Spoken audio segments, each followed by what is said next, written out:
ನಮಾಮಿ ಭಗವತ್ಪಾದಂ ಶಂಕರಂ ಲೋಕಶಂಕರಂ ವಂದೇ ತಂ ಸಚ್ಚಿದಾನಂದಂ ಯತಿವರ್ಯಂ ಮಹಾಮತಿಂ ವೇದ ವೇದಾಂತ ಸಾರಗ್ನಂ ಸದ್ಗುರುಂ ಪ್ರಣತೋಸ್ಮ್ಯಹಂ ಶ್ರೀಗುರುಂ ಪ್ರಣತೋಸ್ಮ್ಯಹಂ ಸದ್ಗುರುಂ ಸಚ್ಚಿದಾನಂದಂ ಸಾಧುವರ್ಯಂ ಸನಾತನಂ ಸದ್ವೇದಾಂತ ಪ್ರವಕ್ತಾರಂ ಸದಾ ಸ್ವಾಂತೆ ಸ್ಮರಾಮ್ಯಹಂ ಗುರು ಬ್ರಹ್ಮ ಗುರು ವಿಷ್ಣು ಗುರುದೇವೋ ಮಹೇಶ್ವರಃ ಗುರು ಸಾಕ್ಷಾತ್ ಪರಬ್ರಹ್ಮ ತಸ್ಮೈ ಶ್ರೀ ಗುರವೇ ನಮಃ.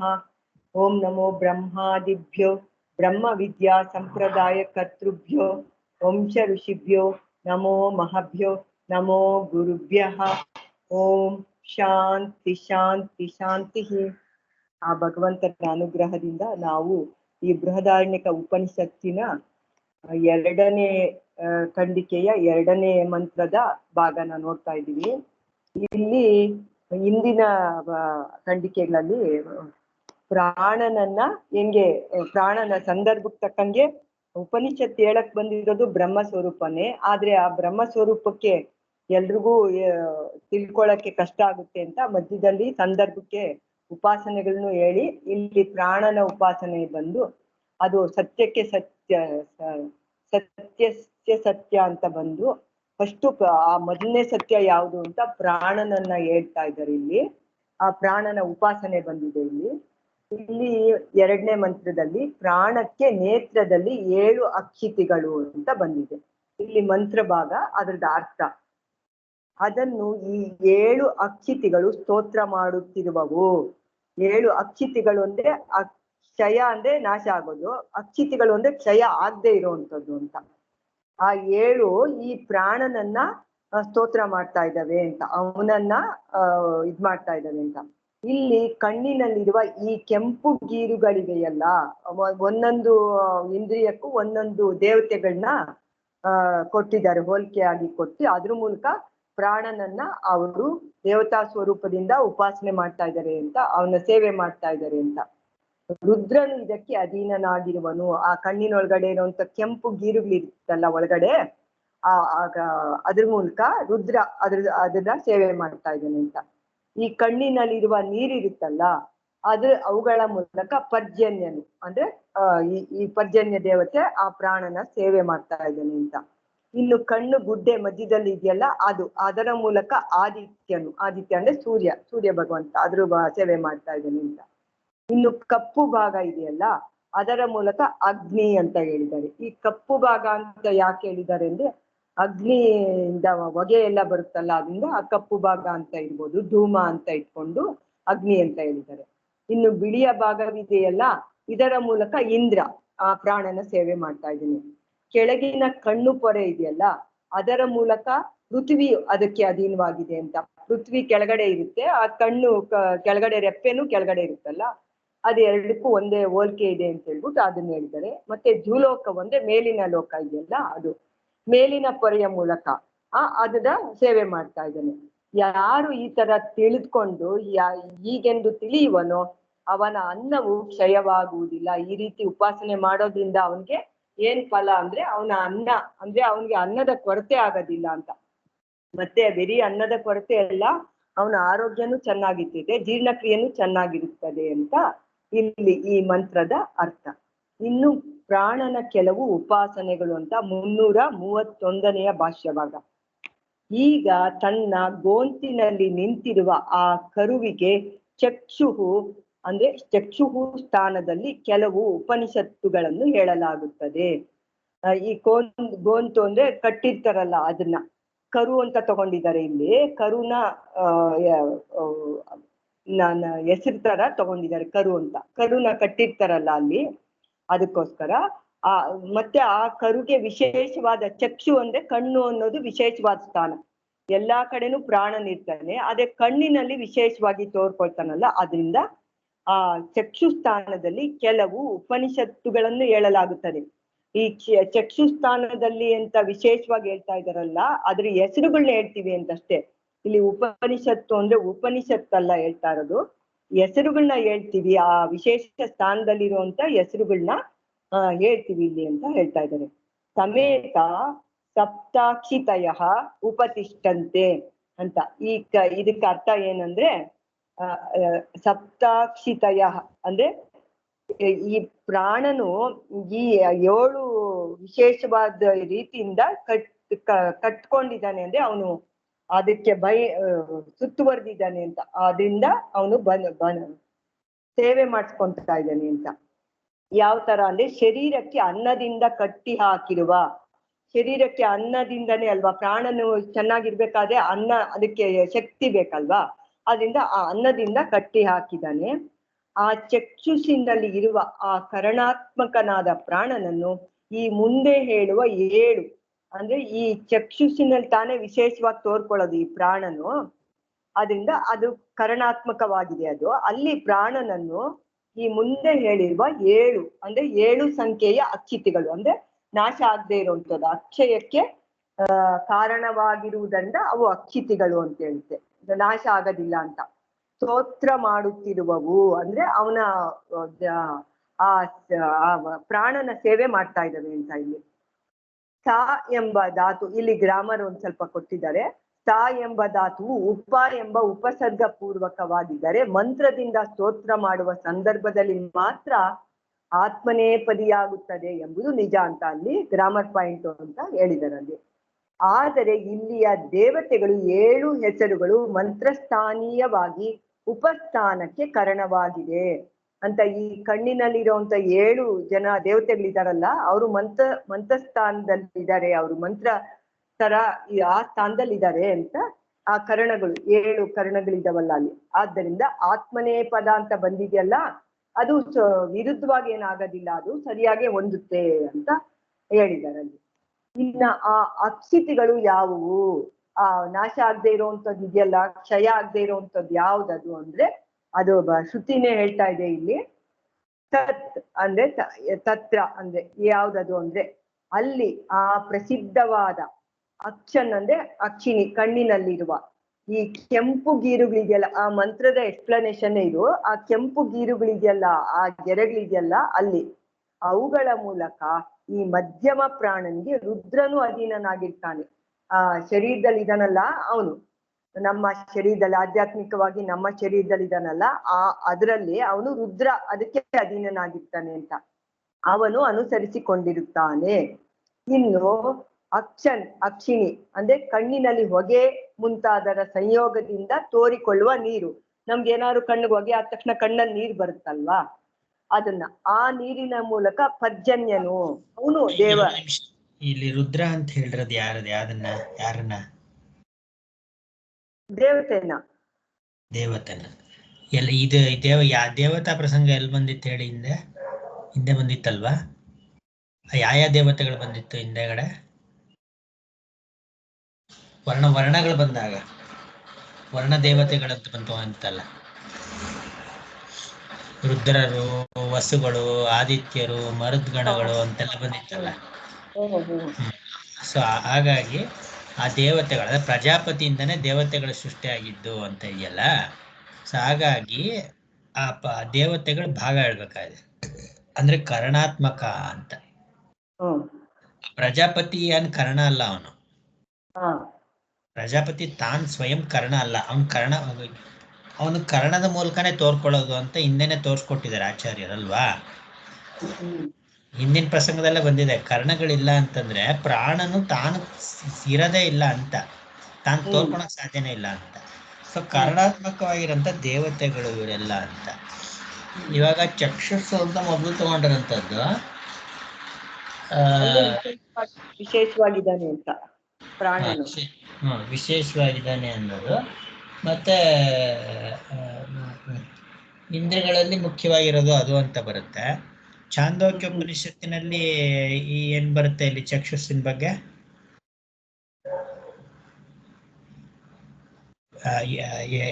ಪ್ರಜಾಪತಿ ಹೇಳುವಂಥದ್ದು ಅದೇ 8ನೇ ಅಧ್ಯಾಯದಲ್ಲಿ ಆತ್ಮಸ್ವರೂಪ ತೋರ್ಸ್ಕೊಡ್ಬೇಕಾದ್ರೆ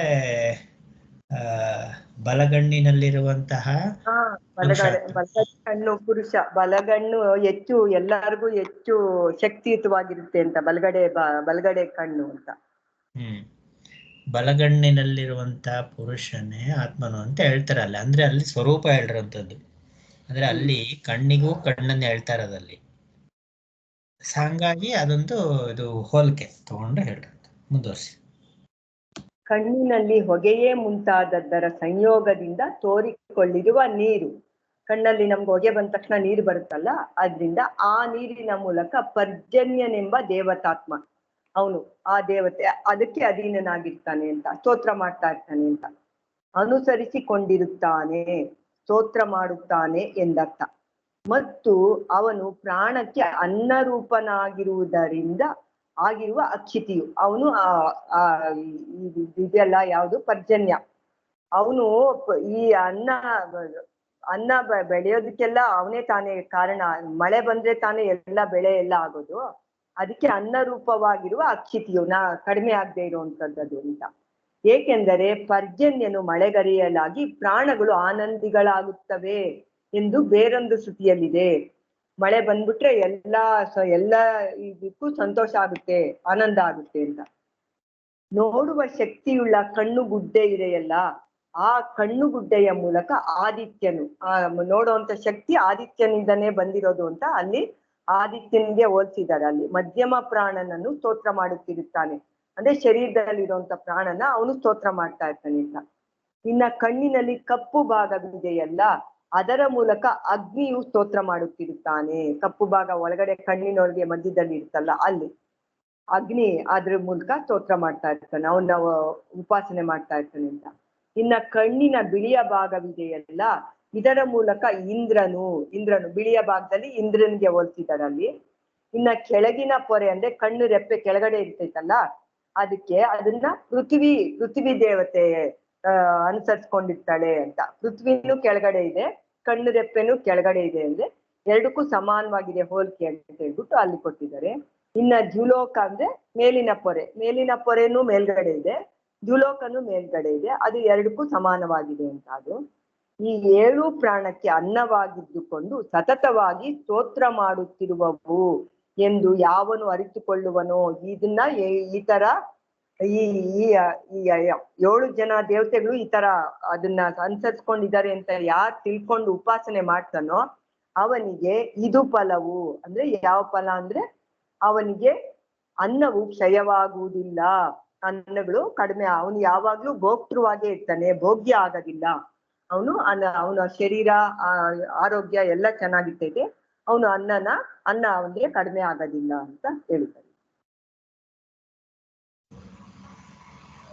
ದ್ಯುಲೋಕ ಅಂದ್ರೆ ಏನು? ಮೇಲಿನ ಲೋಕ. ಮೇಲಿನ ಲೋಕ ಅಂದ್ರೆ ಏನು? ಸ್ವರ್ಗನಾ? ಅದೇ ಸ್ವರ್ಗ. ಬರೀ ಸ್ವರ್ಗ ಮಾತ್ರನಾ? ಎಲ್ಲ ಮೇಲಿನ ಲೋಕಗಳೆಲ್ಲ ಎಷ್ಟೋ 7 ಲೋಕಗಳು ಮೇಲ್ಗಡೆ ಇದಾವೆ ಅಂತಾರಲ್ಲ. ಸ್ವರ್ಗಾದಿ ಲೋಕಗಳು ಬೇರೆ ಎಲ್ಲ, ಬೇರೆ ಸ್ವರ್ಗ, ಬೇರೆ ಬೇರೆ ಗ್ರೇಡೇಷನ್ಸ್ ಇದೆಯಲ್ಲ ಸ್ವರ್ಗಗಳು, ಅದು ಸ್ವರ್ಗಾದಿ ಲೋಕಗಳು. ದ್ಯುಲೋಕ ಅಂದ್ರೆ ಅದು ಅಂತ, ಮೇಲಿನ ಲೋಕಗಳು ಕೆಳಗಿನ ಲೋಕಗಳು ಅಂತ. ಹೀಗೆ ಅಂದ್ರೆ ನಮಗೆ ಸ್ಥೂಲವಾಗಿ ಏನೇನು ಕಾಣುತ್ತಲ್ಲ ಅದೆಲ್ಲ ಇಟ್ಕೊಂಡೆ. ಸ್ಥೂಲ ಅಂತಂದ್ರೆ ಇದು ಒಂಥರ ನಮ್ಮ ಆಧ್ಯಾತ್ಮಿಕವಾಗಿ ತಗೊಂಡಾಗ ನಮಗೆ ಗೊತ್ತಾಗುವಂಥದ್ದು, ಗೋಚರವಾಗುವಂಥದ್ದು ಕಣ್ಣು ಅನ್ನುವಂಥದ್ದು. ಅದರಲ್ಲೇನೆ ಹೇಗೆ ದೇವತಾ ಭಾವಾತ್ಮಕ ಮಾಡ್ಕೊಳ್ಳೋದು ಅಂತ. ಈಗ ಅಫ್ಕೋರ್ಸ್ ಇದು ಉಪಾಸನೆಗಳು ನಮಗೆ ದಕ್ತಿಲ್ಲ ಅಂತಂದ್ರು ಕೂಡ ಈ ರೀತಿಯಾಗಂತ ಭಾವನೆ ಮಾಡ್ಕೊಂಡಾಗ ನಮ್ಮ ಮನಸ್ಸು ಶುದ್ಧಿ ಆಗುತ್ತೆ, ಮತ್ತೆ ಇಂದ್ರಿಯಗಳಲ್ಲಿ ಪೂಜ್ಯ ಭಾವನೆ ಬರೋದಕ್ಕೋಸ್ಕರ ನಾವು ಇದನ್ನ ಭಾವನೆ ಮಾಡ್ಕೊಳ್ಳೋದ್ರಿಂದ ಅಂತಃಕರಣ ಶುದ್ಧಿ ಆಗುತ್ತೆ. ಮತ್ತೆ ನಮ್ಗೆ ವಿಷಯಗಳ ಕಡೆ ಹೋಗೋದಿಲ್ಲ, ಇಂದ್ರಿಯಗಳು ಸ್ವಲ್ಪ ಒಂದು ಅಂತರ್ಮುಖ ಬರುತ್ತೆ ಅಂತ. ಇಂದ್ರಿಯಗಳು ಯಾವ ಇಂದ್ರಿಯಗಳು ಹೊರಮುಖವಾಗೋದಕ್ಕೆ ಕಾರಣ ಆಗಿದೆಯೋ ಅದೇ ಇಂದ್ರಿಯಗಳು ಇದಕ್ಕೆ ಸಹಾಯಕವಾಗುತ್ತೆ ಅಂತ. ಅಂದ್ರೆ ಯಾವ ಭಾವನೆ ಇಟ್ಕೊಂಡು ನಾವು ಇಂದ್ರಿಯಗಳನ್ನ ನೋಡ್ತೀವೋ ಅಂತ. ಇಂದ್ರಿಯಗಳು ಅಂದ್ರೆ ಭಗವಂತನು ಹೇಳ್ಬೇಕಾದ್ರೆ 3ನೇ ಅಧ್ಯಾಯದ ಕಡೆನೆಲ್ಲ ಹೇಳ್ಬೇಕಾದ್ರೆ ಕಾಮಕ್ರೋಧ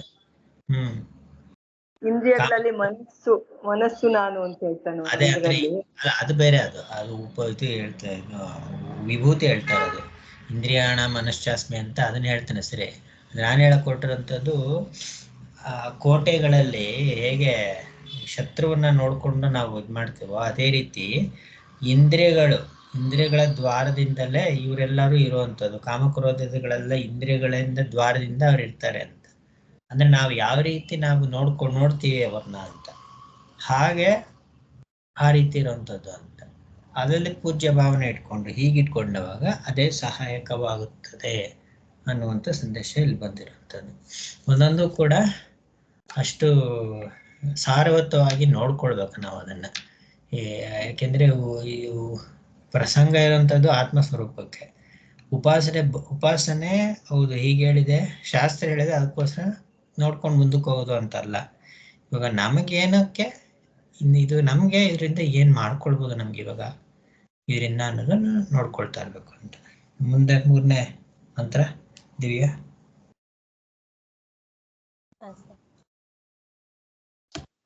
ಮಂತ್ರ ಓದ್ಲಾ ಅಥವಾ ಕನ್ನಡದಲ್ಲಿರೋದು ಅಂತ ನೋಡಿ, ಮಂತ್ರ ಓದಂಗಿದ್ರೆ ಓದಿ. ಪ್ರಾಣಗಳಿಂದ ಕೂಡಿರುವ ಶಿರಸ್ಸಿನಲ್ಲಿ ಚಮಸ ದೃಷ್ಟಿ. ಈಗ ಅದೇ ಪ್ರಾಣನ ಉಪಾಸನೆ ಅಂದ್ರೆ ಆ ಪ್ರಾಣನ ಬಗ್ಗೆ ತಿಳ್ಸಕ್ ಬಂದು ಪ್ರಸಂಗವಾಗಿ ಬಂದಿರೋ ವಿಷಯನೇ ಇದ್ರಲ್ಲೂ ಇದೆ, ಈ ಮಂತ್ರದಲ್ಲೂ. ತದೇಶ ಶ್ಲೋಕೋ ಭವತಿ ಅಂದ್ರೆ ಇಲ್ಲಿ ಈ ಕೆಳಗಿನ ಶ್ಲೋಕಗಳು ಬರುತ್ತೆ. ಇಲ್ಲಿ ಕೆಲವು ಅಂದ್ರೆ ಒಂದೊಂದು ಭಾಗವಾಗೇ ನೋಡ್ಕೋಬೇಕು. ಅರ್ವಾಗ್ಭಿಲಶ್ಚ ಚಮಸಃ ಊರ್ಧ್ವಬದ್ನಸ್ತಸ್ಮಿನ್ ಯಶೋ ನಿಹಿತಂ ವಿಶ್ವರೂಪಂ ಅನ್ನೋದ್ ಮೊದಲನೇ ಭಾಗ. ಅಂದ್ರೆ ಅರ್ವಾಕ್ ಅಂದ್ರೆ ಕೆಳಗಡೆ, ಅರ್ವಾಕ್ ಬಿಲಹ ಅಂದ್ರೆ ಕೆಳಗಡೆ ಹಿಂಗೆ ಓಪನ್ ಆಗಿದೆ. ಬಿಲಹ ಅಂದ್ರೆ ಇವಾಗ ಮರದ ಕೆಳಗಡೆ ಎಲ್ಲ ಬಿಲ ಇರುತ್ತಲ್ಲ, ಅದು ಓಪನ್ ಆಗಿದೆ ಅಂತ. ಹಿಂಗೆ ಕೆಳಗಡೆ ಒಂದು ಓಪನ್ ಆಗಿದೆ.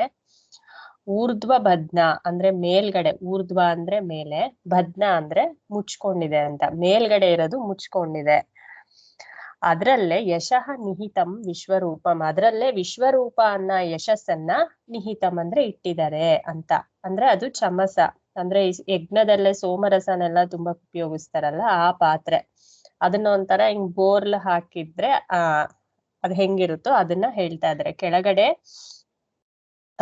ಬಿಲ ಇದ್ದಂಗಿದೆ, ಮೇಲ್ಗಡೆ ಉಬ್ಬಿದೆ, ಅದ್ರಲ್ಲೇ ವಿಶ್ವರೂಪ ಅನ್ನೋ ಯಶಸ್ಸು ಇಡಲ್ಪಟ್ಟಿದೆ ಅಂತ. ತಸ್ಯಾಸತ ಋಷಯಃ ಸಪ್ತತೀರೆ ವಾಗಷ್ಠಮಿ ಬ್ರಹ್ಮಣ ಸಂವಿಧಾನೇತಿ.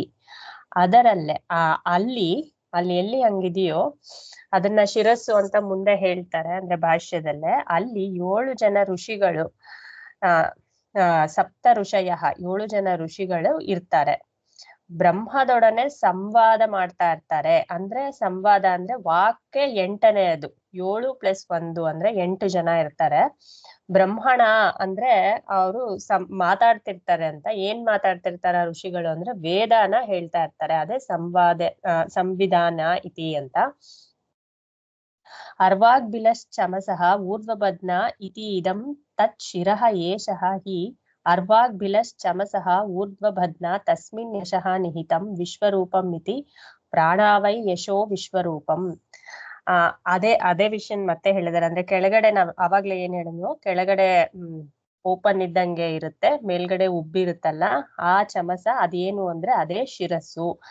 ಅದೇ ಆ ಶಿರಸ್ಸೆ ಅಲ್ವಾ ಕೆಳಗಡೆ ಹಿಂಗ್ ಓಪನ್ ಇದ್ ಮೇಲ್ಗಡೆ ನಮ್ ತಲೆ ಭಾಗದಲ್ಲಿ ಮೇಲ್ಗಡೆ ಹಿಂಗ್ ಉಬ್ಬಿರೋದು. ಸೊ ಅದ್ರಲ್ಲೇ ವಿಶ್ವರೂಪ ಅನ್ನೋ ಯಶಸ್ಸು ಇಡಲ್ಪಟ್ಟಿದೆ. ಪ್ರಾಣಗಳೇ ವಿಶ್ವರೂಪದ ಯಶಸ್ಸು. ಅಂದ್ರೆ ಇಲ್ಲಿ ಯಶಸ್ಸು ಅಂದ್ರೆ ಇನ್ನೇನು ಅಲ್ಲ, ಪ್ರಾಣಗಳನ್ನೇ ಹೇಳ್ತಾ ಇರೋದು. ಪ್ರಾಣಗಳೇ ಅನೇಕ ರೂಪವಾಗಿರುವ ಯಶಸ್ಸು, ಅದನ್ನ ನಮ್ ಶಿರಸ್ಸಿನಲ್ಲಿ ಇಡಲ್ಪಟ್ಟಿದೆ ಅಂತ. ಪ್ರಾಣಾನೇತದಾಹ ತಸ್ಯಾಸತ ಋಷಯಃ ಸಪ್ತತೀರ ಇತಿ ಪ್ರಾಣಾವಾ ಋಷಯಃ ಪ್ರಾಣಾನೇತದಾಹ ವಾಗಷ್ಟಮಿ ಬ್ರಹ್ಮಣ ಸಂವಿಧಾನೇತಿ ವಾಗ್ಭ್ಯಷ್ಟಮಿ ಬ್ರಹ್ಮಣ ಸಂವಿತ್ತೆ. ಈ ಪ್ರಾಣಗಳು ಹೇಳ್ತಾ ಇದೆ, ಏನ್ ಹೇಳ್ತಾ ಇದೆ, ಆ ಪ್ರಾಣಗಳ ತೀರದಲ್ಲಿ 7 ಋಷಿಗಳು ಕೂತಿದ್ದಾರೆ. ಆ ಪ್ರಾಣಗಳೇ ಮತ್ತೆ ಋಷಿಗಳು ಕೂಡ. ಇದು ಪ್ರಾಣಗಳನ್ನು ಹೇಳ್ತಿದೆ. ಏನ್ ಹೇಳ್ತಿದೆ ಅಂದ್ರೆ ಬ್ರಹ್ಮದೊಡನೆ ಸಂವಾದವುಳ್ಳ ವಾಕು 8ನೇಯದು. ಈ ವಾಕ್ಯ ಅಲ್ಲವೇ 8ನೇಯದಾಗಿ ಬ್ರಹ್ಮದೊಡನೆ ಮಾತಾಡ್ತಾ ಇರೋದು ಅಂತ ಹೇಳ್ತಾ ಇದ್ರೆ. ಅಂದ್ರೆ ಭಾಷ್ಯ ನೋಡೋಣ. ತತ್ರ ಏತಸ್ಮಿನ್ ಅರ್ಥೆ ಏಷಃ ಶ್ಲೋಕಃ ಮಂತ್ರೋ ಭವತಿ ಅರ್ವಾಗ್ಭಿಲಶ್ಚಮಸಃ ಇತ್ಯಾದಿ. ಈ ಅರ್ಥದಲ್ಲೇ ಅಂದ್ರೆ ಈಗ ಮುಂದೆ ಕೊಡೋ ಅರ್ಥದಲ್ಲೇ ಈ ಶ್ಲೋಕ ಬಂದಿದೆ. ಅರ್ವಾಗ್ಭಿಲಶ್ಚಮಸಃ ಅಂದ್ರೆ ಆ ಶ್ಲೋಕದ ಮೊದಲನೇ ಭಾಗ, ಅದು ಇನ್ನ ಮುಂದೆ ಏನ್ ಹೇಳ್ತೀವೋ ಅದು ಬಂದಿದೆ ಅಂತ. ತತ್ರ ಮಂತ್ರಾರ್ಥಂ ಆಚಷ್ಟೆ ಶ್ರುತಿ. ಅಲ್ಲಿ ಮಂತ್ರದ ಅರ್ಥವನ್ನ ಶ್ರುತಿ ಹೇಳ್ತಾ ಇದೆ. ಈ ಮಂತ್ರದ ಅರ್ಥನ ಹೀಗೆ ಹೇಳ್ತಾ ಇದೆ, ಏನು ಅಂದ್ರೆ ಅರ್ವಾಗ್ಭಿಲಶ್ಚಮಸಃ ಊರ್ಧ್ವಬಧ್ನ ಇತಿ. ಕೆಳಗಡೆ ಬಿಲ ಇದೆ, ಮೇಲ್ಗಡೆ ಉಬ್ಬಿದೆ ಅಂತ ಹೇಳ್ತಾ ಇದೆ. ಕಹ ಪುನಃ ಅಸೌ ಅರ್ವಾಗ್ಭಿಲಶ್ಚಮಸಃ ಊರ್ಧ್ವಬಧ್ನಃ ಇದಂ ಯಾವ್ದದು ಕೆಳಗಡೆ ಹಿಂಗೆ ಓಪನ್ ಇರೋದು ಮೇಲ್ಗಡೆ ಉಬ್ಬಿರೋದು ಯಾವ್ದದು ಅಂತ ಪ್ರಶ್ನೆ ಮಾಡಿದ್ರೆ, ಇದಂ ತತ್ ಶಿರಃ, ಇದೇ ಆ ಶಿರಸ್ಸು. ಚಮಸಾಕಾರಂ ಹಿ ತತ್, ಅದು ಚಮಸಾಕಾರದಲ್ಲೇ ಇದೆ ಅಲ್ವಾ ನಮ್ಮ ಶಿರಸ್ಸು, ಅದಕ್ಕೆ. ಕಥಂ ಅಂತ ಕೇಳ್ತಾ ಇದ್ದಾರೆ. ಕಥಂ ಅಂದ್ರೆ ಹೇಗೆ ಹಂಗಿದೆ? ಏಷಃ ಹಿ ಅರ್ವಾಗ್ಭಿಲಃ, ಆ ಶಿರಸ್ಸೇ ಅಲ್ಲವೇ ಕೆಳಗಡೆ ಬಿಲ ಉಳ್ಳದಾಗಿದೆ. ಅಂದ್ರೆ ಕೆಳಗಡೆ ಖಾಲಿ ಜಾಗ ಇದೆ, ಕೆಳಗಡೆ ಶಿರಸ್ಸು ಹಿಂಗ್ ಮೇಲ್ಗಡೆ ಮುಚ್ಕೊಂಡಿದೆ. ಮುಖಸ್ಯ ಬಿಲ ರೂಪತ್ವ ಅಂತಂದ್ರೆ ಅಲ್ಲಿ ಕೆಳಗಡೆ ಅಂದ್ರೆ ಈ ಮುಖದೆಲ್ಲ ಬಿಲದ ಆಕಾರವಾಗಿರುತ್ತದೆ. ಶಿರಸಃ ಬುದ್ಧಾಕಾರ ತತ್ವಾತ್ ಊರ್ಧ್ವ ಬುದ್ಧಃ, ಹಿಂಗೆ ಮೇಲೆ ಮುಚ್ಕೊಂಡಿರೋದು, ಮತ್ತೆ ಹಿಂಗ್ ಕೆಳಗಡೆ ಬರ್ತಾ ಈ ಮುಖದ ಹತ್ರ ಎಲ್ಲ ಓಪನ್ ಇರೋಂಗ್ ಅನ್ಸುತ್ತಲ್ಲ, ಅದಕ್ಕೆ ಅದನ್ನ ಶಿರಸ್ಸೆ ಅಂತ ಹೇಳ್ತಾ ಇದ್ದಾರೆ. ತಸ್ಮಿನ್ ಯಶಃ ನಿಹಿತಂ ವಿಶ್ವರೂಪಂ ಇತಿ, ಆ ಶಿರಸ್ಸಿನಲ್ಲೇ, ಈ ಆಕಾರವುಳ್ಳಂತ ಈ ಶಿರಸ್ಸಿನಲ್ಲೇ ವಿಶ್ವರೂಪವಾದ ಯಶಸ್ಸನ್ನು ಇಟ್ಟಿದೆ. ಅಂದ್ರೆ ಇದು ಮಂತ್ರದಲ್ಲಿ ಹಂಗೆ ಇದೆ. ಈಗ ಏನು ಆ ಯಶಸ್ಸು ಹೆಂಗೆ ಅಂತ ಈಗ ಹೇಳ್ತಾರೆ. ಯಥಾ, ಹೆಂಗೆ ಅಂದ್ರೆ ಸೋಮಃ ಚಮಸೆ ಏವಂ ತಸ್ಮಿನ್ ಶಿರಸಿ ವಿಶ್ವರೂಪಂ ನಾನಾರೂಪಂ ಯಶಃ ನಿಹಿತಂ ಸ್ಥಿತಂ ಭವತಿ. ಹೆಂಗೆ ಸೋಮರಸವನ್ನ ಚಮಸದಲ್ಲೇ ಇಟ್ಕೊಂತಾರೋ ಯಜ್ಞಕ್ಕೆ ಉಪಯೋಗಿಸ್ಬೇಕಾದ್ರೆ, ಹಂಗೇನೆ ಈ ಶಿರಸ್ಸೇ ಒಂದು ಪಾತ್ರೆ ಅನ್ಕೋಬಹುದು, ಚಮಸ ಪಾತ್ರೆ ಅಂತ. ಇದರಲ್ಲೇ ಯಶಸ್ಸಿಟ್ಟಿದೆ. ಎಂತಹ ಯಶಸ್ಸನ್ನಿಟ್ಟಿದೆ ಅಂದ್ರೆ, ಅದನ್ನ ಹೇಳಿ, ಚಮಸ ಪಾತ್ರೆ ಸೋಮರಸ ಅಂತ ಇದೆಯಲ್ಲ ಪ್ರಸಂಗ, ಅದೇನು ಅದು ಅಂತ.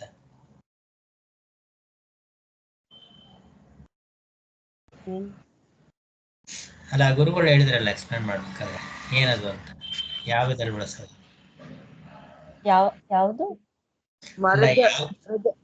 ಮರದಿಂದ ಮಾಡಿರ್ತಾರೆ, ಅದನ್ನ ಕೊರಿತಾರೆ, ಸ್ಕ್ವೇರ್ ಆಗಿ ಕೊರಿತಾರೆ. ಯಾವ ಯಾಗದಲ್ಲಿ ಮಾಡೋದು? ಸೋಮಯಾಗ.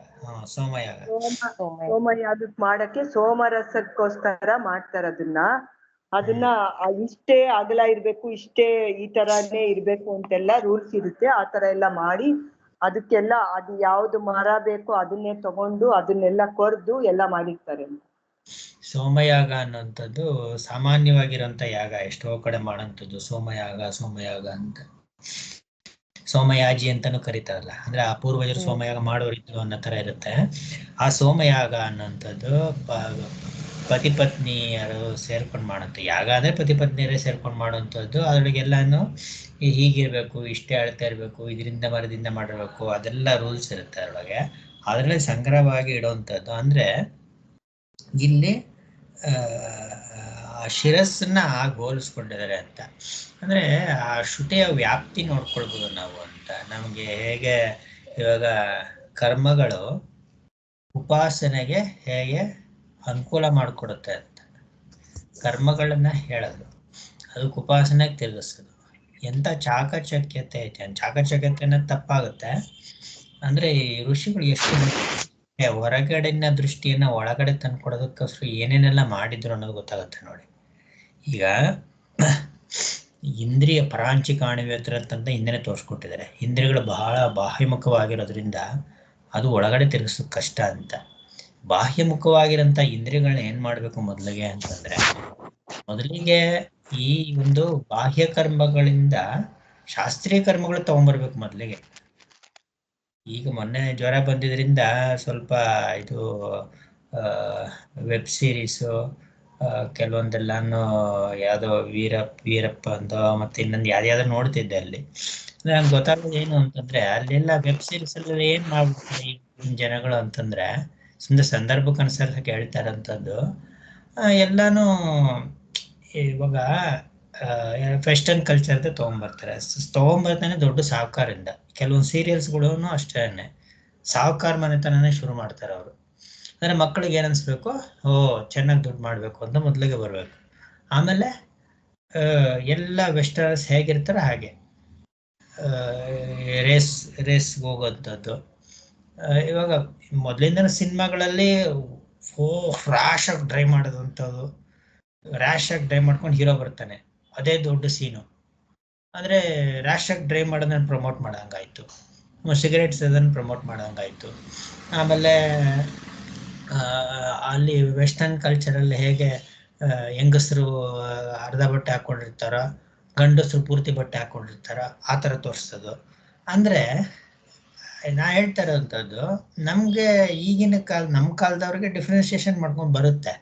ಓ ಇದು ಈ ಥರ ನೋಡ್ಕೊಂಡು, ಅಂದರೆ ಈ ಬಳಿಯ ಮಕ್ಕಳಿಗೆ ಏನಾಗುತ್ತೆ, ಓ ಅದೇ ಜೀವನ ಅಂತ ಅನ್ಸುತ್ತೆ ಅದೆಲ್ಲ ನೋಡ್ತಿದ್ದಾಗ.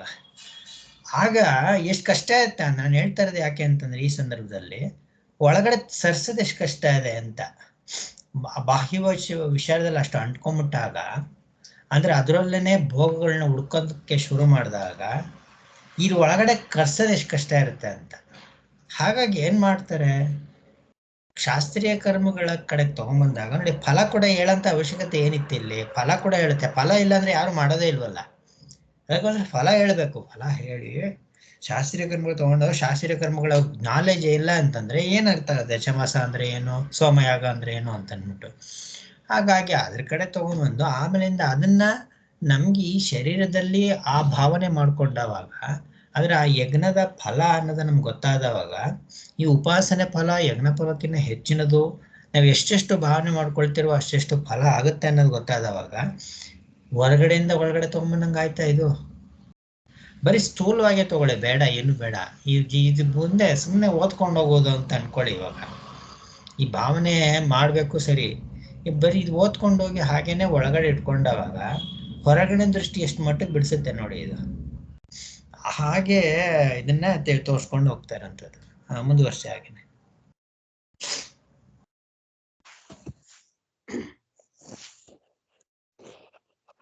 ಆ ಯಾಗದಲ್ಲಿ, ಸೋಮಯಾಗದಲ್ಲೇ ಬಳಸೋ ಚಮಸವನ್ನೇ ಶಿರಸ್ಸಿಗೆ ಹೋಲಿಸಿಕೊಂಡು ಹೇಳ್ತಾ ಇದ್ದಾರೆ. ಅದರಲ್ಲೇ ನಾನಾ ರೂಪಂ ಯಶಃ ನಿಹಿತಂ ಸ್ಥಿತಂ ಭವತಿ ಕಿಂ ಪುನಃ ತದ್ಯಶಃ. ಮತ್ತೆ ಆ ಯಶಸ್ ಅಂದ್ರೆ ಏನು ಅಂದ್ರೆ, ಪ್ರಾಣಾವೈ ಯಶೋ ವಿಶ್ವರೂಪಂ, ಈ ಪ್ರಾಣಗಳೇ ಯಶಸ್ಸು, ಅದೇ ಪ್ರಾಣಗಳೇ ವಿಶ್ವರೂಪವಾಗಿರುವ ಯಶಸ್ಸು. ಪ್ರಾಣಾಹ ಶ್ರೋತ್ರಾದಯಃ ವಾಯವಶ್ಚ ಮರುತಃ ಸಪ್ತದಾ ತೇಷು ಪ್ರಸೃತಾಹ ಯಶಃ ಇತಿ ಏತದಾಹ ಮಂತ್ರಃ. ಸೊ ಆ ಪ್ರಾಣಗಳೇ ವಿಶ್ವರೂಪದ ಹೆಸರು. ಮತ್ ಪ್ರಾಣ ಅಂದ್ರೆ ಯಾವ್ದಿಲ್ಲಿ, ಮತ್ತೆ ಈಗ ಪ್ರಾಣಗಳು ತೋರ್ಕೊಳ್ಳೋದಕ್ ಬೇಕಾಗಿರೋದು ಕರಣಗಳು. ಎಲ್ಲೆಲ್ಲಿ ತೋರ್ಕೊಳ್ಳುತ್ತಾ ಆ ಕರಣಗಳೇ ಇರೋದು. ಶ್ರೋತ್ರಾದಿಗಳು ಅಂದ್ರೆ ಇಂದ್ರಿಯಗಳ ಮೂಲಕ ತೋರ್ಕೊಳ್ಳುತ್ತೆ. ಅದೇ ಹಿಂದೆನೂ ಹೇಳಿದ್ರಲ್ಲ ಸಪ್ತ ಅಕ್ಷಿತೆಯ ಅಂತ, ಆ ಏಳು ಇಂದ್ರಿಯಗಳ ಮೂಲಕ ವಿಧ ವಿಧವಾಗಿ ಹರಡಿಕೊಂಡಿದೆ. ಯಾವ್ದು ಹರಡ್ಕೊಂಡಿರೋದು ಅಂದ್ರೆ ಆ ವಾಯುಗಳು, ಮರುತಃ ಸಪ್ತದ ಮರುತ್ತುಗಳು ಅಂತ, ಅದನ್ನೇ ಯಶಸ್ಸು ಅಂತ ಕರಿತಾ ಇರೋದು. ಕರಣಗಳನ್ನು ಅವು ಅಂದ್ರೆ ಇಲ್ಲಿ ಕೆಳಗಡೆ ಅಡಿ ಟಿಪ್ಪಣಿ ಹೋಗ್ತಾ ಇದೀನಿ. ಕರಣಗಳನ್ನು ಅವುಗಳಲ್ಲಿ ಇಲ್ಲಿರುವ ವ್ಯಾಪಾರಗಳನ್ನು ಪ್ರಾಣಗಳು ಎಂದು ತಿಳಿಯಬೇಕು. ಇಲ್ಲಿ ನಮ್ಗಿರೋ ಕರಣಗಳು ಮತ್ತೆ ಈ ಕರಣಗಳ ಮೂಲಕ ನಾವೇನ್ ಮಾಡ್ತಾ ಇದೀವೋ ಅದರ ಮೂಲಕ ಮಾಡ್ತಿರೋ ವ್ಯಾಪಾರ, ಅಂದ್ರೆ ಅದ್ರ ಮೂಲಕ ಏನ್ ನೋಡ್ತಿದೀವೋ ಏನ್ ತಿಳ್ಕೊಂತಿದೀವೋ ಅದೆಲ್ಲಾನು ಪ್ರಾಣಗಳಿಂದಾನೇ ಆಗ್ತಿರೋದು. ಈ ಪ್ರಾಣಗಳೇ ಚಮಸದಲ್ಲಿಟ್ಟಿರುವ ಯಶಸ್ಸು, ಅಂದ್ರೆ ಈ ಪ್ರಾಣಗಳೇ ಶಿರಸ್ಸಿನಲ್ಲೇ ಅಂತ ಅರ್ಥ ಮಾಡ್ಕೋಬೇಕು. ಚಮಸ ಅಂದ್ರೆ ಶಿರಸ್ ಅಂತಾನೆ ಹೇಳಿದೆ ಎಂದು ಬ್ರಾಹ್ಮಣ ವಾಕ್ಯದ ಅರ್ಥ. ಬ್ರಾಹ್ಮಣ ಅಂದ್ರೆ ಮಂತ್ರ ಭಾಗನ ಎಲ್ಲಿ ವಿವರಿಸ್ತಾರೋ ಅದಕ್ಕೆ ಬ್ರಾಹ್ಮಣ ಭಾಗ ಅಂತಾರೆ. ಈಗ ಕೆಳಗಡೆ ಮಂತ್ರ ಭಾಗ ನೀವು ವಿವರಿಸ್ತಾ ಇರೋದಕ್ಕೆ ಈ ಬ್ರಾಹ್ಮಣ ಭಾಗದ ಅರ್ಥ ಅದೇ. ಅಂದ್ಮೇಲೆ ಶಬ್ದಾದಿ ಜ್ಞಾನ ಹೇತುತ್ವಾತ್, ಏನಕ್ಕೆ ಹಂಗ ಹೇಳೋದು ಅಂದ್ರೆ ಜ್ಞಾನವನ್ನ ತಂದ್ಕೊಡ್ತಾ ಇದೆ, ಅಂದ್ರೆ ವಿಷಯಗಳನ್ನ ತಿಳ್ಕೊಳಕ್ಕೆ ಸಹಾಯ ಮಾಡ್ತಾ ಇದೆ ಈ ಕರಣಗಳು. ಆ ಪ್ರಾಣಗಳು ತೋರ್ಕೊಂತಾ ಇದೆ. ಅದರಿಂದ ಸೊ ತಿಳುವಳಿಕೆಯನ್ನ ಉಂಟು ಮಾಡ್ತಾ ಇರೋದ್ರಿಂದಾನೇ ಅದಕ್ಕೆ ಯಶಃ ಅಂತ ಹೇಳಿರೋದು. ತಸ್ಯಾಸತ ಋಷಯಃ ಸಪ್ತತೀರ ಇತಿ. ಅಲ್ಲೇ ಅದರ ಬಳಿಯಲ್ಲಿ ಅಂದ್ರೆ ಈ ಈ ಕರಣಗಳಲ್ಲೇ 7 ಋಷಿಗಳು ಇದಾರೆ, ಕುಳ್ತಿದ್ದಾರೆ ಅಂತ. ಅಂದ್ರೆ ಯಾರ್ಯಾರು ಅಂತ ಮುಂದೆ ಮತ್ತೆ ಮುಂದಿನ ಮಂತ್ರದಲ್ಲೇ ಮತ್ತೆ ವಿವರಿಸ್ತಾರೆ. ಪ್ರಾಣಾಹ ಪರಿಸ್ಪಂದನಾತ್ಮಕಾಹ ತ ಏವ ಚ ಋಷಯಃ ಪ್ರಾಣಾನೇತದಾಹ ಮಂತ್ರಃ. ಈ ಪ್ರಾಣಗಳೆಲ್ಲ ಈ ಪ್ರಾಣಗಳನ್ನೇ ಋಷಿಗಳು ಎಂದು ತಿಳಿಸ್ತಾ ಇದೆ. ಅಂದ್ರೆ ಈ ಕರಣಗಳ ಮೂಲಕ ವ್ಯಕ್ತವಾಗ್ತಿರೋದೇ ಪ್ರಾಣ ಅಲ್ವಾ. ಈಗ ಆ ಪ್ರಾಣವನ್ನೇ ಒಂದೊಂದು ಕರಣದಿಂದ ವ್ಯಕ್ತವಾಗ್ತಿರೋದನ್ನ ಒಂದೊಂದು ಋಷಿಗಳು ಅಂತ ತಿಳಿಸ್ತಾ ಇದೆ. ಆ ಋಷಿಗಳು ಏನ್ ಮಾಡ್ತಾ ಇದ್ದಾರೆ, ಬ್ರಹ್ಮದ ವಾಗಷ್ಟಮಿ ಬ್ರಹ್ಮಣ ಸಂವಿಧಾನೇತಿ. ಆಮೇಲೆ ಈ 7 ಜನ ಅಂದ್ಮೇಲೆ ಈ ವಾಕನ್ನೇ 8ನೆಯದಾಗಿ ಹೇಳ್ತಿದ್ದಾರೆ. ಬ್ರಹ್ಮಣ ಸಂವಾದಂ ಕುರ್ವತಿ ಅಷ್ಟಮಿ ಭವತಿ. ಅದೇನ್ ಮಾಡತ್ತೆ, ಬ್ರಹ್ಮದೊಡನೆ ಸಂವಾದ ಮಾಡತ್ತೆ. ಆದ್ದರಿಂದ ಅಂದ್ರೆ ಈಗ ಮುಂದಿನ ಖಂಡಿಕೆಯಲ್ಲೇ ಅಂದ್ರೆ ಈಗ 4ನೇ ಮಂತ್ರದಲ್ಲೇ ಆ ಋಷಿಗಳನ್ನ ಹೇಳ್ತಾರೆ. ಆ ಶಬ್ದ ರಾಶಿಯನ್ನ ಹೊರ ಹಾಕತ್ತಲ್ವಾ ಇದ್ರಿಂದಾನೆ, ಈ ವಾಕಿಂದಾನೆ. ಅಂದ್ರೆ ವೇದಗಳನ್ನ ಹೇಳ್ತಾ ಇರ್ತಾರೆ ಅವರು ಅಂತ. ಅದಕ್ಕೆ ಅದನ್ನ 8ನೆಯದು ಅಂತ ಹೇಳಿ ತದ್ ಹೇತು ಮಾಹ ವಾಗ್ಭಿ ಬ್ರಹ್ಮಣ ಸಂವಿತ್ತ ಇತಿ. ಅದಕ್ಕೆ ಹೇತುವನ್ನು ಅಂದ್ರೆ ಬ್ರಾಹ್ಮಣವನ್ನು ಹೇಳಿರುತ್ತದೆ. ಅಂದ್ರೆ ಆ ಮಂತ್ರದ ವಿವರಣೆಯನ್ನು ಈಗ ಮುಂದಿನ ಮಂತ್ರ, ಈ ಮಂತ್ರದ ವಿವರಣೆಯನ್ನು ಮುಂದಿನ ಭಾಗದಲ್ಲಿ ಅಂದ್ರೆ ಅದನ್ನ ಬ್ರಾಹ್ಮಣ ಅಂತಾರೆ. ಆ ಭಾಗದಲ್ಲೇ ಹೇಳ್ತಾ ಇದ್ದಾರೆ ಯಾರು ಆ 7 ಜನ ಋಷಿಗಳು, 8ನೆಯದಾದ ವಾಕು ಏನ್ ಮಾಡತ್ತೆ ಅಂತ. ನೆಕ್ಸ್ಟ್ ಪ್ರತಿಭಾ ಆಂಟಿ ಹೇಳ್ತೀರಾ? ಸುಲಭ ಇದೆ.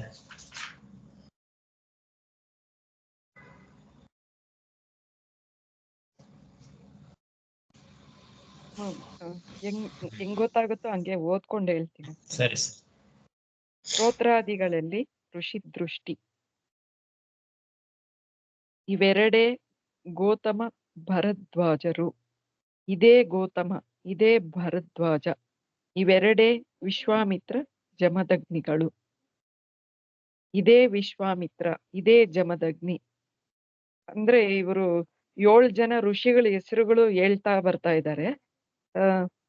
ಇವೆರಡೇ ವಸಿಷ್ಠ ಕಶ್ಯಪರು. ಇದೇ ವಸಿಷ್ಠ, ಇದೇ ಕಶ್ಯಪ.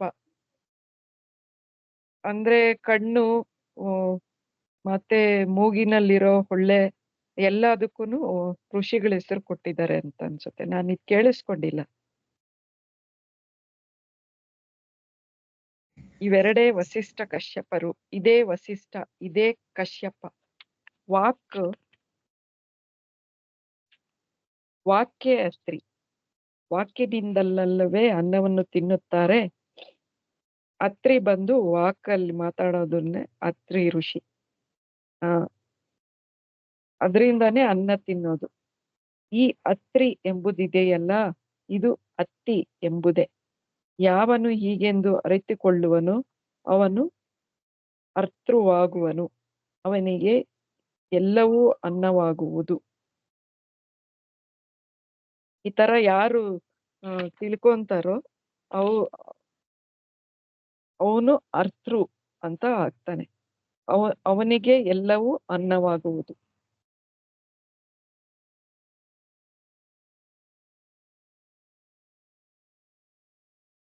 ಅಂದ್ರೆ ಭೋಕ್ತೃ ಆಗುವುದು ಅಂತಲ್ವಾ, ಅನ್ನವಾಗುವುದು ಅಂದ್ರೆ. ಭಾಷೆ ತಗೊಂಡೇಳಿ ಅದನ್ನೇ. ಹತ್ರ ಅಂದ್ರೆ ಅನ್ನ ತಿನ್ನೋನು, ಹತ್ರ ಅಂದ್ರೆ ಎಲ್ಲವೂ ನನ್ನ ಅನ್ನ ಆಗುತ್ತೆ ಅಂತ ಭಾಷೆ ಹೇಳಿ ಮುಂದೋಗ್ಬೋದು. ಸ್ತೋತ್ರಾದಿ ಋಷಿಗಳ ವಿವರಣೆ. ಆ ಚಮಸದ ತೀರದಲ್ಲಿ ಕುಳಿತಿದ್ದಾರೆಂದು ಹೇಳಿತ್ತಲ್ಲ, ಆ ಋಷಿಗಳು ಯಾರು ಎಂದರೆ ಶ್ರುತಿ ಹೇಳ್ತಾ ಇದೆ. ಇವುಗಳೇ ಗೌತಮ ಭರದ್ವಾಜರು. ಇದು ಗೌತಮನು, ಇದು ಭರದ್ವಾಜನು. ಕಿವಿಗಳನ್ನ ಗೌತಮ ಭರದ್ವಾಜ ಅಂತ ಹೇಳ್ತಾ ಇದ್ದಾರೆ. ಎಂದರೆ ಕ್ರಮವಾಗಿ ಚಮಸದ ತೀರದಲ್ಲಿ ಅಂತ ಇದೆಯಲ್ಲ, ಚಮಸ ಅನ್ನೋದು ಯಾವ್ದು ಕೇಳಿದ ಹೇಳಿ? ತಲೆಗೆ. ತಲೆಬುರುಡೆ. ಚಮಸದ ತೀರ ಅಂತಂದ್ರೆ ತಲೆ ಪಕ್ಕದಲ್ಲಿ ಕಿವಿಗಳಿದೆಯಲ್ಲ ಆ ಕಡೆ. ಇಂದ್ರಿಯಗಳ ಯಾವ್ದ ಹತ್ರ ಇರೋದು? ಅದೇ ಚಮಸದ ತೀರದಲ್ಲಿ ಅಂದ್ರೆ ಅದ್ರ ಹತ್ರ ಇರೋಂಥವ್ರಲ್ಲ ಅವರು, ಅದು ಕಿವಿಗಳು ಅಂತ. ಹೇಳಿ. ಬಲ ಮತ್ತು ಎಡದ ಕಿವಿಗಳು, ಹ್ಮ್ ಅಥವಾ ಇದಕ್ಕೆ ವಿಪರೀತವಾಗಿ ಎಂದಾದರೂ ಆಗಬಹುದು. ಅಂದ್ರೆ 3ನೇದ್ರಲ್ಲಿ ಕೊಟ್ಟಿದ್ದಾರೆ, ಎಡದ ಕಿವಿ ಗೌತಮ ಋಷಿ ಅಂತ, ಬಲಗಡೆದು ಭರದ್ವಾಜ ಅಂತಾನೂ ಆಗ್ಬಹುದು. ಶ್ರುತಿಯಲ್ಲಿ ಸ್ಪಷ್ಟವಾಗಿ ಹಂಗಾರೆ ಗೌತಮ್ ಅವ್ರು ದೊಡ್ಡವರು, ಬಲ ಅಂತ ಹೇಳಿದ್ರಂತ ಅವ್ರು ದೊಡ್ಡವರು, ಇದು ಚಿಕ್ಕವರು ಅಂತ ಆತರ ಏನು ಮಾಡ್ಕೊಬೇಕಾಗಲ್ಲ. ಒಂದು ಗೌತಮ ಅಂದ್ರೆ ಇನ್ನೊಬ್ಬ ಭರದ್ವಾಜ ಅಂತ ಮಾಡ್ಕೊಳ್ಬಹುದು ಅಂತ. ಹಾಗೆ ಹೀಗೆಯೇ ಕಣ್ಣುಗಳನ್ನು ತೋರಿಸಿ ಶ್ರುತಿ ಹೇಳ್ತೆ. ಕಣ್ಣುಗಳಿಗೆ ಹೇಳ್ತಾ ಇದೆ. ಅಂದ್ರೆ ಇವರು ವಿಶ್ವಾಮಿತ್ರ ಜಮದಗ್ನಿಗಳು. ಬಲಗಣ್ ಬಂದು ವಿಶ್ವಾಮಿತ್ರರು, ಎಡಗಣ್ಣು ಜಮದಗ್ನಿ ಋಷಿ ಅಂತ. ಅಥವಾ ಇದಕ್ಕೆ ವಿಪರೀತವಾಗಿ ಎಂದಾದರೂ ಆಗಬಹುದು. ಅಂದ್ರೆ ನಾವು ಬಲಗಣ್ಣು ಎಡಗಣ್ಣನ ಎರಡು ಋಷಿಗಳು ಯಾವ್ದಾದ್ರು ಇರ್ಬೋದು ಅಂತ ಸೇಮ್ ಕಿವಿಗೆ ಹೇಳ್ದಂಗೆ ಹೇಳ್ತಾ ಇದ್ದಾರೆ. ಅಥವಾ ಇದಕ್ಕೆ ವಿಪರೀತವಾಗಿ ಎಂದಾದರೂ ಆಗಬಹುದು. ಇವೇ ವಸಿಷ್ಠ ಕಶ್ಯಪರು ಎಂದು ಮೂಗಿನ ಸೊಳ್ಳೆಗಳನ್ನು ತೋರಿಸಿ ಹೇಳಿರುತ್ತದೆ. ಮೂಗಿಗೆ ಹೊಳ್ಳೆಗಳು ಬಲಗಡೆ ವಸಿಷ್ಠ ಋಷಿ ಅಂತ, ಎಡಗಡೆ ಇದು ಕಶ್ಯಪ ಅಂತ ವ್ಯಾಖ್ಯಾನ ಮಾಡಬೇಕು. ವಿಪರೀತ ಕ್ರಮದಿಂದಲೂ ಆಗಬಹುದು. ಅಂದ್ರೆ ಆ ಕಡೆದ ಈ ಕಡೆ, ಈ ಕಡೆದ ಆ ಕಡೆ ಅಂತ ಆದ್ರೂ ತಿಳ್ಕೊಬಹುದು. ಒಟ್ನಲ್ಲಿ ಋಷಿಗಳು. ವಾಕ್ ಬಂದು ಅತ್ರಿ ಋಷಿ, ಏಕೆಂದರೆ ಇದಕ್ಕೆ ಅದನ್ನ ತಿನ್ನುವುದು ಎಂಬ ಕ್ರಿಯೆ ಸಂಬಂಧವಿದೆ. ವಾಕ್ ಇಂದಾನೆ ನಾವು ಏನಾದ್ರೂ ಸೇವಿಸ್ಬೇಕಾದ್ರೆ ಅದಕ್ಕೋಸ್ಕರ ತಿನ್ನೋದು ಅಂತ ಕ್ರಿಯೆ. ಇದು 7ನೇಯದು. ಇದರಲ್ಲಿ ಟಿಪ್ಪಣಿಯಲ್ಲಿ ಕೊಟ್ಟಿದ್ದಾರೆ, ಕರ್ಣಗಳು 2, ಚಕ್ಷುಸ್ಸುಗಳು 2, ನಾಸಿಕಾಪುಟಗಳು 2. ಇವಕ್ಕೆ 7ನೇಯದು ವಾಕ್. ಪ್ರಾಣಗಳು 7ಎಂಬ ನಿಯಮವೇನೂ ಇಲ್ಲಿಲ್ಲ. ಉಪಾಸನಾರ್ಥಕವಾಗಿ 7 ಪ್ರಾಣಗಳನ್ನು ಋಷಿಗಳೆಂದಿದೆ. ಯಾಕೆಂದ್ರೆ ಪ್ರಾಣಗಳು ಅಂತಂದ್ರೆ ಪಂಚಪ್ರಾಣಗಳು ಅಂತ ಬರುವಂತದ್ದು. ಆ ಒಂದು ಸಂಶಯ ಸ್ವಾಮಿಗಳು ಯಾಕೆ ಹೇಳಿದಾರೆ ಇಲ್ಲಿ ಅಂತಂದ್ರೆ, ನಮ್ಗೆ ಇದ್ರೊಳಗೆ ಸಂಶಯ ಏನಾದ್ರು ಬರ್ಬೋದು, ಏನು 7 ಹೇಳಿದಾರಲ್ಲ ಇಲ್ಲಿ, ನಾವು ಪ್ರಸಿದ್ಧವಾದ ಪಂಚಪ್ರಾಣಗಳು ಪ್ರಾಣ ಪಾನ ಯಾನ ಉದಾನ ಸಮಾನ, ಅದನ್ನ ನಮ್ಗೆ ಏನಾದ್ರು ಅದಿರುತ್ತಲ್ಲ ತಲೆಯಲ್ಲಿ, ಸೊ ಅದನ್ನೇನು ತರಬೇಕಾಗಿಲ್ಲ. ಇಲ್ಲಿ ಉಪಾಸನಾರ್ಥಕವಾಗಿ 7 ಪ್ರಾಣಗಳನ್ನು 7 ಋಷಿಗಳು ಅಂತ ತಗೊಂಡಿದೆ ಅಂತ ಅಷ್ಟೇ ತಿಳ್ಕೊಳ್ಬೇಕು ಇಲ್ಲಿ ಅಂತ ಹೇಳಿದ್ದಾರೆ. ವಾಕ್ಯೆ ಅತ್ರಿಯು, ಏಕೆಂದರೆ ಇದಕ್ಕೆ ಅದನ್ನ ತಿನ್ನುವುದು ಎಂಬ ಕ್ರಿಯೆ ಸಂಬಂಧವಿದೆ. ಇದು 7ನೇಯದು. ವಾಕ್ಯನಿಂದಲೇ ಅಲ್ಲವೇ ಅನ್ನವನ್ನು ತಿನ್ನುವುದು. ಆದ್ದರಿಂದ ಅತ್ತಿ ಎಂಬುದು ಪ್ರಸಿದ್ಧವಾದ ಹೆಸರು. ಅತೃವಾಗಿರುವುದರಿಂದಲೇ ಅತ್ತಿ ಎಂದು ಹೆಸರಾಗಿದೆ. ಏಕೆಂದರೆ ಅತ್ತಿಯೇ ಆಗಿದ್ದರೂ ಅತ್ರಿ ಎಂದು ಪರೋಕ್ಷವಾಗಿ ಇದನ್ನು ಕರೆದಿರುತ್ತದೆ. ಉಪಾಸ್ಯ ದೇವತೆಗಳನ್ನು ಪರೋಕ್ಷ ನಾಮದಿಂದ ಕರೆಯುವುದು ವೈದಿಕ ರೂಢಿ.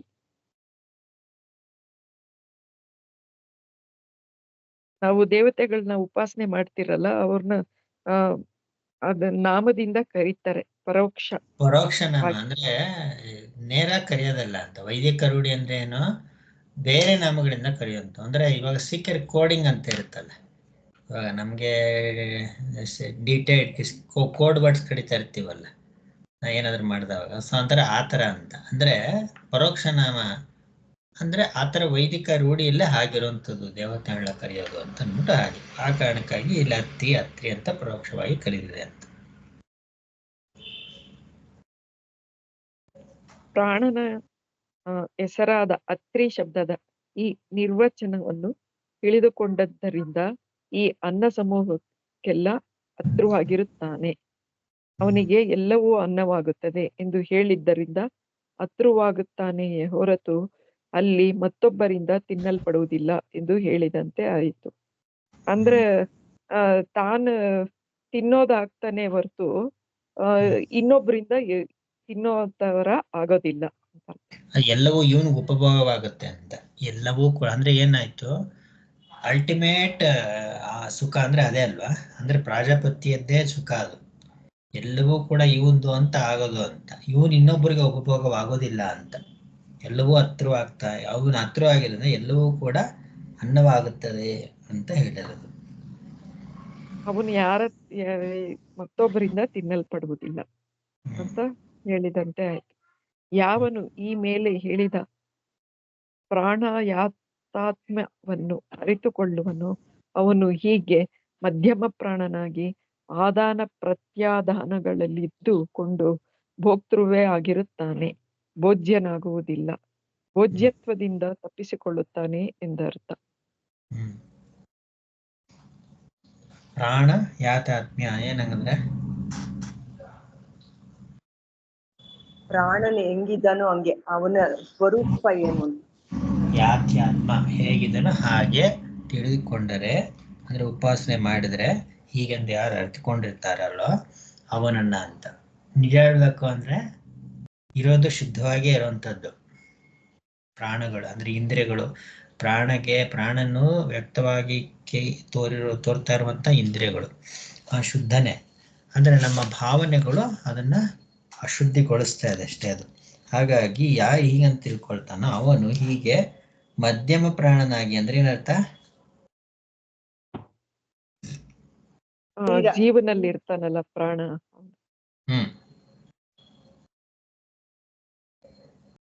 ಶರೀರ ಪ್ರಾಣನಾಗಿ ಭೋಕ್ತೃ ಆಗಿರ್ತಾನೆ, ಭೋಜ್ಯ ಯಾವತ್ತೂ ಆಗೋದಿಲ್ಲ. ಏನಾಗಂದ್ರೆ ಭೋಕ್ತೃ ಅಂದ್ರೆ ಅವನನ್ನ ಯಾರು ಎಲ್ಲದಕ್ಕಿಂತ ಹೆಚ್ಚಿನವನಾಗಿರ್ತಾನೆ. ಅವನು ಎಲ್ಲವುದನ್ನು ತಿನ್ನೋನಾಗ್ತಾನೆ ಭೋಕ್ತೃ ಅಂದ್ರೆ. ಆದ್ರೆ ಅಂದ್ರೆ ಏನಾಗುತ್ತೆ ಅಂತ ಆದ್ರೆ ಎಲ್ಲ ಇಂದ್ರಿಯಗಳೆಲ್ಲ ಅವನಲ್ಲಿ ಕೊನೆಯಲ್ಲಿ ಸೇರ್ಕೊಳುತ್ತಲ್ಲ, ಹಡಗುತ್ತಲ್ಲ, ಯಾವ್ದೋ ಒಂದು ಮೊದ್ಲು ಹೇಳಿತ್ತಲ್ಲ ಆ ತರ ಇರ್ಬೋದು. ಅದೇ ಪ್ರಾಣನಾಗಿ ಅಂತಂದಾಗ ಏನದು ಫಲ? ಏನದು? ಅನ್ನದ ಕೊರತೆ ಆಗೋದಿಲ್ಲ ಅಂತಲ್ವಾ? ಅನ್ನದ ಕೊರತೆ ಯಾರಿಗೆ? ಉಪಾಸಕನಿಗೆ, ಪ್ರಾಣನಿಗೆ. ಅಂದ್ರೆ ಏನು? ಭೋಜ್ಯತ್ವದಿಂದ ತಪ್ಪಿಸಿಕೊಳ್ಳುತ್ತಾನೆ ಎಂದರ್ಥ ಅಂತ. ಅಂದ್ರೆ ಆ ಮುಖ್ಯ ಪ್ರಾಣದಲ್ಲಿ ಒಂದಾಗ್ಬಿಡ್ತಾನೆ ಅಂತ. ಮಧ್ಯಮ ಪ್ರಾಣ ಅಂತ ಹೇಳೋದು ಯಾರನ್ನ? ಮುಖ್ಯ ಪ್ರಾಣನಲ್ಲೇ ಅವನಂದೇ ಒಂದಾಗ್ಬಿಡ್ತಾನೆ, ಹಿರಣ್ಯ ಗರ್ಭನಲ್ಲಿ ಒಂದಾಗ್ಬಿಡ್ತಾನೆ. ಅದೇ ಇದರ ಒಂದು ಫಲ. ಆತ್ಮನಾಗೆ ಉಳ್ಕೋತಾನೆ ಅಂತ ಅಂದ್ಬಿಟ್ಟು. ಭೋಕ್ತೃ ಇವಾಗ ಎಲ್ಲ ಹಿಂದಿಂದೆಲ್ಲ ಭೋಕ್ತೃ ಭೋಜ್ಯ ಅದೆಲ್ಲ ನೆನ್ಪಿಡ್ಕೊಳ್ಬೇಕು. ಚೆನ್ನಾಗಿ ರಿಲೇಷನ್ ಸಿಗುತ್ತೆ, ಇಲ್ಲಾಂದ್ರೆ ರಿಲೇಟನ್ ಸಿಗಲ್ಲ. ಹಿಂದೆ ಮಾಡಿದಕ್ಕೂ ಮುಂದಕ್ಕೂ. ಯಾಕಂದ್ರೆ ಒಂದೇನು ಅಂತಂದ್ರೆ ಹಲವಾರು ಕಾರಣಗಳಿಂದ ನಿರಂತರವಾಗಿ ಮಾಡಿದ್ರೆ ಎಲ್ಲ ನೆನಪಿರುತ್ತೆ. ನಿರಂತರ ಮಾಡಿ ಕಟ್ಟಾಗೋಗ್ಬಿಟ್ರೆ ನೆನಪಿರಲ್ಲ. ಹಿಂದೆ ಸ್ವಲ್ಪ ನೆನೆಸ್ಕೊಳ್ಳಿ, ಎಲ್ಲವೂ ಭೋಗ್ಯ ರೂಪವಾಗಿರೋದ್ರಿಂದ ಅಂತ ಅಂದ್ಬಿಟ್ಟು. ಯಾವುದು ಈ ತರ ಇದ್ದದ್ದೆಲ್ಲವೂ ಕೂಡ ಒಂದಕ್ಕೊಂದು ಇರೋದ್ರಿಂದ ಅದು ಯಾವಾಗ್ಲೂ ಇರೋಂಥದ್ದಲ್ಲ ಅಂತ. ಇವಾಗ ಒಂದರಿಂದ ಒಂದು ಅವಲಂಬಿತವಾಗಿರೋದ್ರಿಂದ ಯಾವ್ದಿರೋದಲ್ಲ, ಯಾವ್ದು ಸ್ವತಂತ್ರವಾಗಿರುತ್ತೋ ಅದು ಮಾತ್ರ ಇರುವಂಥದ್ದು ಅಂತ. ಆತ್ಮನೇ ಸ್ವತಂತ್ರವಾಗಿರೋನು ಅಂತ. ಇವಾಗ ಆತ್ಮನಿಗಿಂತ ಮುಂದೆ ಇರೋಂಥದ್ದು ಯಾರು ಅಂದ್ರೆ ಇವನು ಪ್ರಾಣನು ಅಂತ. ಈ ಪ್ರಾಣನು ಯಾವತ್ತೂ ಕೂಡ ಇನ್ನೊಬ್ರು ಅವನು ಭೋಕ್ತೃ ಆಗ್ಬಿಡ್ತಾನೆ ಅಂತಂದ್ರೆ ಅದಾಗೋದಿಲ್ಲ. ಅದು ಅವನು ಎಲ್ಲವೂ ಕೂಡ ಅವನಿಗಾಗಿ ಇರೋಂಥದ್ದು, ಹಾಗೆ ಇರುವಂಥದ್ದು ಅಂತ. ಹೀಗೆ ಇದನ್ನ ಹೇಳಿರುವಂಥದ್ದು. ಇದು ಎರಡನೇ ಬ್ರಾಹ್ಮಣ ಆಯ್ತು. 2ನೇ ಅಧ್ಯಾಯದ 2ನೇ ಬ್ರಾಹ್ಮಣ ಆಯ್ತು. ಇನ್ನು 3ನೇ ಬ್ರಾಹ್ಮಣ ಪ್ರಾರಂಭ ಮಾಡಬೇಕು. ಅದನ್ನ ನಾಳೆ ದಿವಸ ನೋಡೋಣ. ಓಂ ಶಾಂತಿ ಶಾಂತಿ ಶಾಂತಿ. ಹರಿ ಓಂ ಶ್ರೀ ಕೃಷ್ಣಾರ್ಪಣಮಸ್ತು.